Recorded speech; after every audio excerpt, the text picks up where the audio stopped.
Seedily is a creative agency. Our background is in videography, creative design, graphic design, motion design. And these days we deal with generative AI for the most part. Tailored Creatives is our ongoing series where we take artwork and inspiration from different creative disciplines, whether that be graphic design, typography, or in this case AI, and look to use them in our own work and the work that we do with our brands for their labelling. You can focus more on ideation instead of execution. It also allows you to do things that you couldn't do before.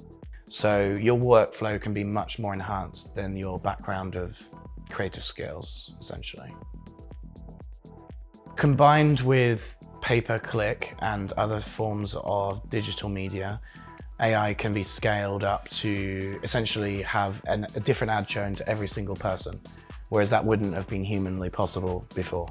My name is Jenna Sutcliffe and I am the Content Marketing Manager at Checkpoint Systems.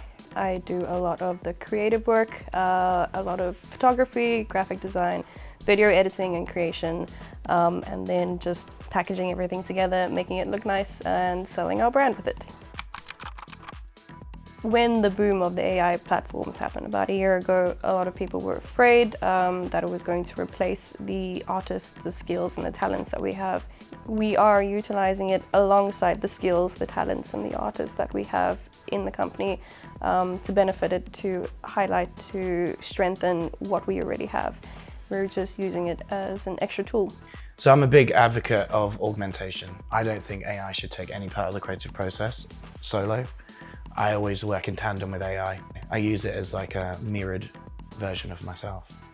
We use it a lot for inspiration.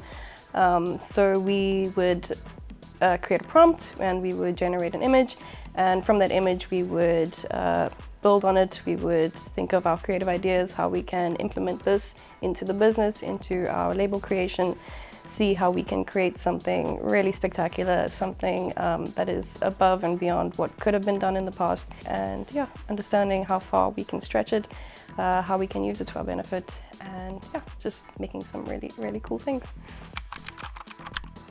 So one of the big misconceptions about AI is the fact that you don't need to be creative to use it. Actually, in my experience, I find the more creative you are, the better the output. AI didn't make it solo. And if you didn't have the creative background to know the keywords, you couldn't have got that output. Another big misconception is that the tool itself is not creative. Obviously, it depends who's using it, but at the same time, AI is incredibly creative, making novel things that never existed before. So the first word you say to AI is the most important to it, and the last word you say is the least important to it. So if you're really struggling to get the output you want, try rearranging your sentence. As simple as that. I would also say to use AI to help with AI, especially with vocabulary. Just say, I'm trying to think of a better word than the word amazing. Please give me 10 examples of this to copy and paste into another AI. Practicing describing exactly what you want to an AI and a human being is a very beneficial skill set for designers in the future. Describing very accurately exactly what you want to see, as though you were doing it to another human working alongside you as a graphic designer. The motivation behind commissioning AI-generated art was partly driven by how transformational AI has become, but we also found it would be an interesting shift away from the work that we've done previously with Tailored Creatives. Our customers are using AI tools for the work they do the same way that everyone is. It's been a huge explosion in interest and the creativity it generates, and obviously at Checkpoint we're no different. We need to be keeping up with our customers and what they're doing, as well as being able to advise them on the best way to use their tools.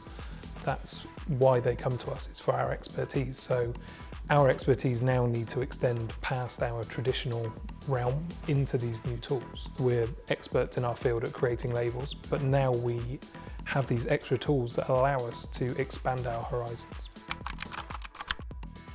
The final artwork that Seedily produced for us hit every point of our brief. The brief itself at the beginning was fairly open, but we knew that we had to give them certain steers and certain directions that would allow them to create something that we could then use.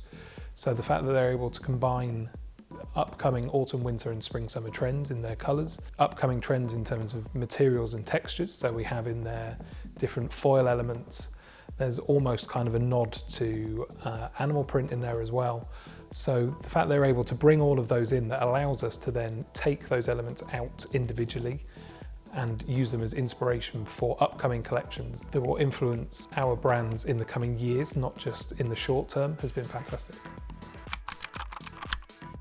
Yeah, I absolutely love them, and I was so happy to get the project in the first place, actually. It was out of the blue, and it's nothing like we've ever answered as a brief before, and that genuinely excites me. You know, we want to work on new, creative, exciting projects where we're challenging ourselves. I got really excited by the open scope of using us as artists and our input, rather than being told, this is what we want, this is the deliverable, it needs to be done by this time and this date, it needs to include these patterns, whereas this was a very open, artistic brief. I am very excited for the future of AI. It's still learning every single day, just like everybody else is. And yeah, I've seen progress in the past year.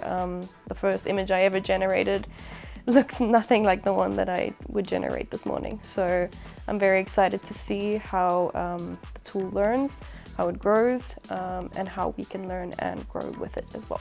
The beauty of automation, AI, any technological advancement is that you just don't know what's coming. So it's very hard to predict how we're going to use AI or automation in our future processes.